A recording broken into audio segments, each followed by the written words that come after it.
Hey, what's up? It's Jim, and today I'm going to do a spoiler review of Avengers Infinity War. I normally don't do two separate things, like a non-spoiler thing and a spoiler thing, but one, this movie sort of, I think, demands it a little more because the ending is such a big thing to talk about, and I just thought it was sort of warranted, and because the kind of spectacle of it is something to talk about in itself, so that's like kind of its whole separate thing. This movie definitely warrants it. So obviously, if you're watching this, there's going to be a lot of spoilers, so if you don't want it spoiled, like, this is the worst review to watch. So obviously you know who dies, those being Black Panther, Spider-Man, Loki, whoever Idris Elba plays, Star-Lord, your mom, Mantis, Drax, Gamora, Groot, Bucky, or Winter Soldier, I guess now, Falcon, Scarlet Witch, Vision. Did I forget someone? Is that everyone?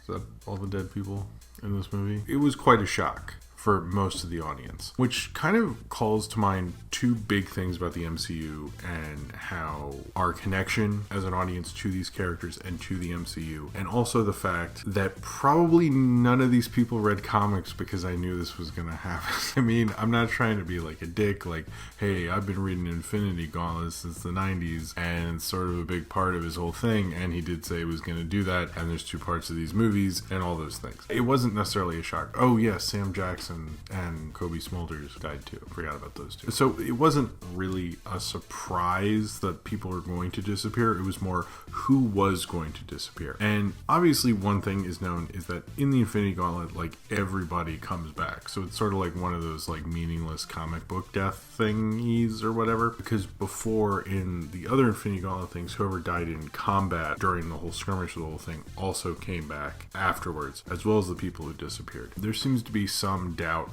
whether or not they will come back, but I think the reactions are almost more towards the connections people have with these characters, because it is a storyline that's known for how well it connected to an audience. I think that's one of the things about Tony Stark in particular, and that character is it was an actor who wasn't really doing huge movies at the time, a character who no one really knew, and suddenly the audience has this huge connection to it. And I think that connection is really the backbone of the MCU, the connection to Tony Stark. Like, people love Robert Downey Jr. in that role. When he's stabbed in that one part, like, someone audibly screamed no. I mean, he didn't die, he just sort of like was fine, whatever. Oh, Doctor Strange. My dad's gonna be mad at me that I forgot that. Anyway, there's a lot of people who died, so it's not like easy to remember. I'm sure I forgot someone also. That backbone core thing is that you have this relationship. They're very relatable, they're very fun, interesting characters. The idea that any of them could disappear is a shocking thing to most people. But I think in some ways the deaths went too far. I mean, certainly part of me was like, okay, well, Spider-Man's probably because, like, so how much do we have to pay Sony for one Infinity War movie? What if he's not in the other one as much? And like, almost all of the Guardians was, I mean, part of me thinks, like, was part of the negotiations, like, Chris Pratt's in this Jurassic Park movie, so like maybe could he not be in the next one because his schedule's a little busy? I mean, was it like a scheduling thing where, like, okay, who is available to shoot more of these things than the other people? Which I definitely thought. I mean, like, Zoe Saldana's in Star Trek and the Avatar movies and is in a lot of things, so I can understand her as well. But it was kind of just strange to kill off like so many marquee people, particularly like everyone who got a new solo movie, I guess, in phase 3 got axed, which was like, it kind of reeks of you're going to come back. The fact that, like, Black Panther, I mean, that just seemed ridiculous to me.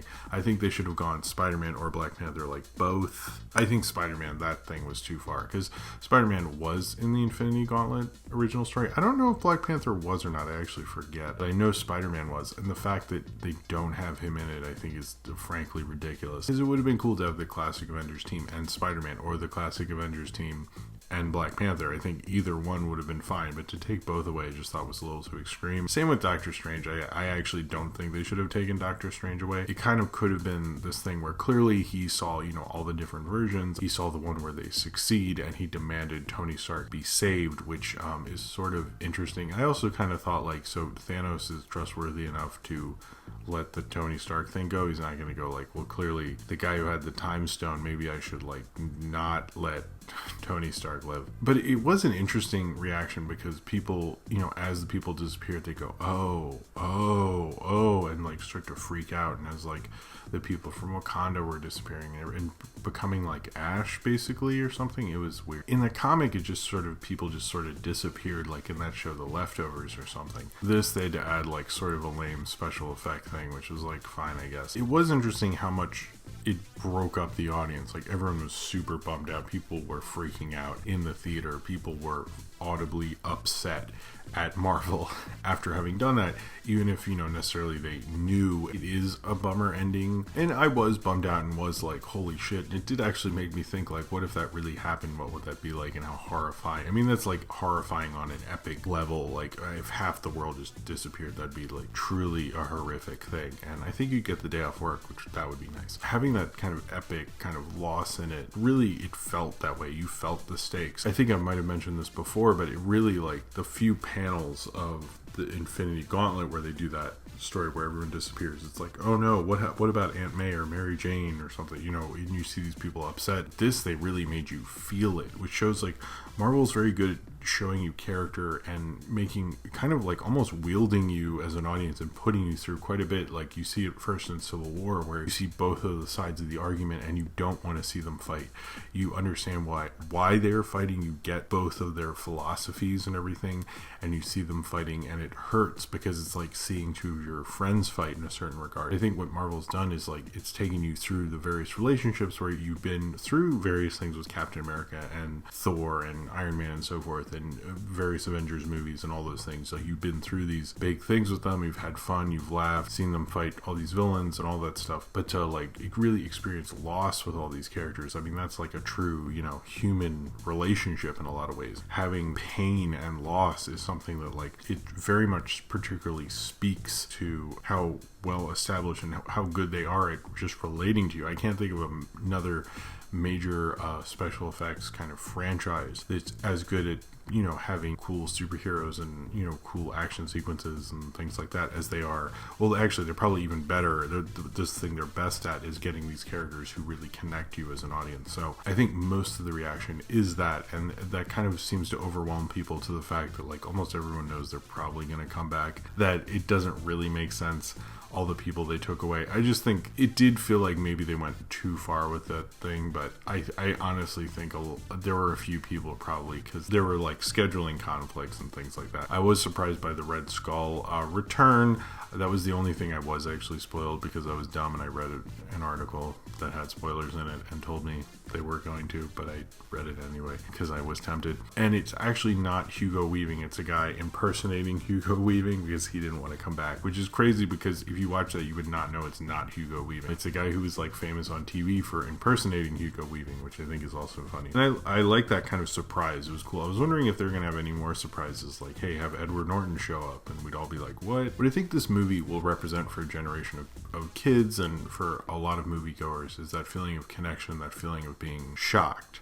I don't know if necessarily it is that shocking because you knew like some shit was going to go down, you knew people were going to die. I think it was just more shocking because you didn't expect as much death, you didn't expect as much of a big finale. I think some of that is people inflating this because you're on the internet and it's crazy to be able to react to things, and we are in the age of reacting to things, and this is a review of something on the internet, and so I understand I'm sort of like the pot calling the kettle black, if that's the right term. I do think it was a shocker, downer ending. I mean, it's probably one of the most downer endings ever. I don't know if it necessarily stakes wise, I think it is probably up there in terms of downer endings with other sort of big, you know, sequels and so forth. I would compare it more to the Harry Potter Deathly Hallows 1 and 2, although this feels more like part 2 than part 1, where it's more just a constant battle than anything else. I'm curious where they're going to take it from now and what Tony Stark's going to mean to everything and everything like that, but it shows that Marvel is very good at having these big cinematic moments, particularly this year. I mean, holy shit, like Black Panther and this in the same year, and do that as successfully. And just like the past 2 years, like bringing back Thor, having an amazing Spider-Man movie, to have these big movie moments, those are things that people will remember for a generation. generation. And it feels like Marvel's not just content with having the big epic movie thing. They want to have the thing where the kid leaves the theater and goes, oh my god, I just saw Bucky fall to ash. I just saw Falcon disappear. I just saw Spider-Man disappear in a very dramatic moment, which Tom Holland really sold. I mean, you can't have the Spider-Man.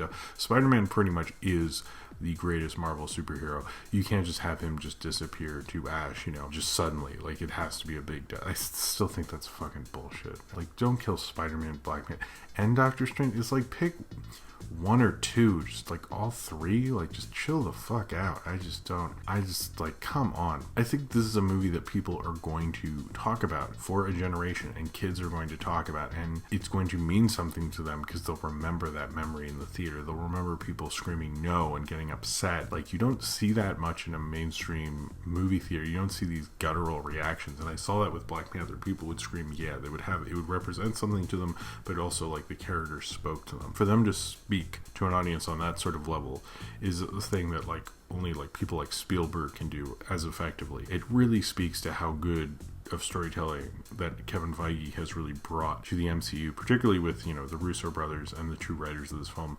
Christopher Marcus and Stephen McFeely, who wrote the last two Captain America films, and how good they all are at really connecting to an audience. And that's really what this ending represents. That's what these moments represent, is the MCU is great at having a connection with its audience and speaking to them and having these characters really feel like they're old friends, and having them disappear hurts almost like it is a friend. And maybe I'm being overly dramatic about this, but I really think that's why it represents them. That's why it was a bummer that, in Empire Strikes Back, everybody lost because you didn't expect it and you wanted them to win.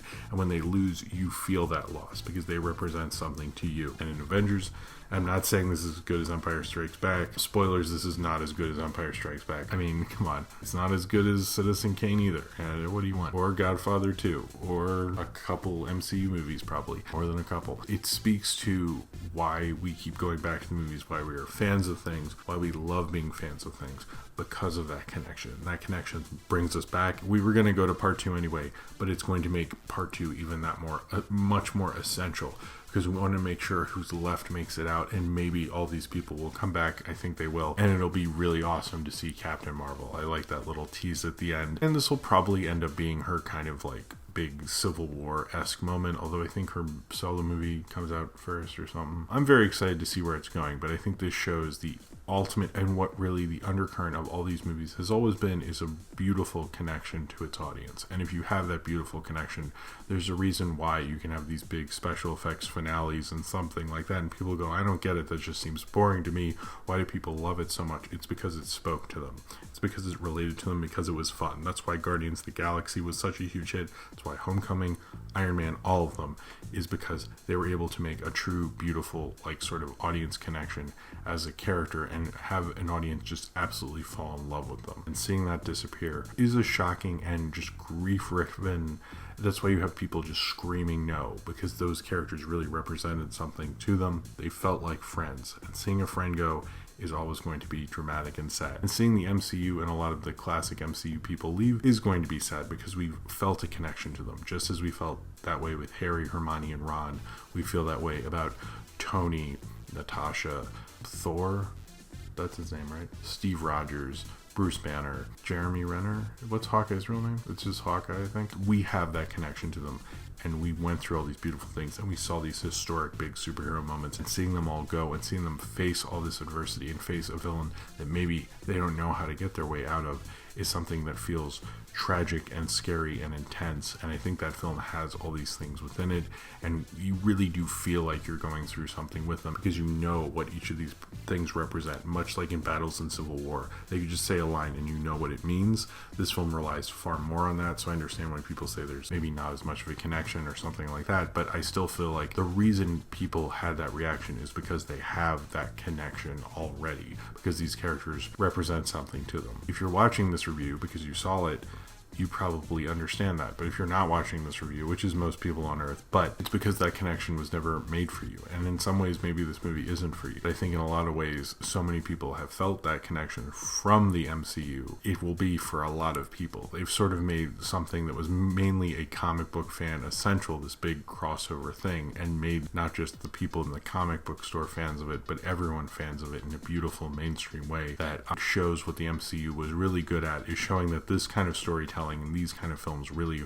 are for everyone and connecting to everyone the exact same way as big mass market huge Hollywood productions dream of doing. And I think this is the farthest experiment and the farthest flung kind of idea of that sort of basic thesis theory that's ever really been truly done before, and it shows kind of how successful the MCU was. You can have people leaving and crying and reacting and screaming what the fuck kind of speaks more to what exactly the MCU can do and what it's been doing to an audience this weekend. So if you would like to talk about the spoilers in the MCU, it's a spoiler thing, so just do it in the comments. Who cares? If you clicked on this, it's your own damn fault. Why are you scrolling down to the comments? It's just weird. So if you would like to comment about the spoilers or major plot related things with Avengers Infinity War, then comment below in the comments and subscribe if you would like to.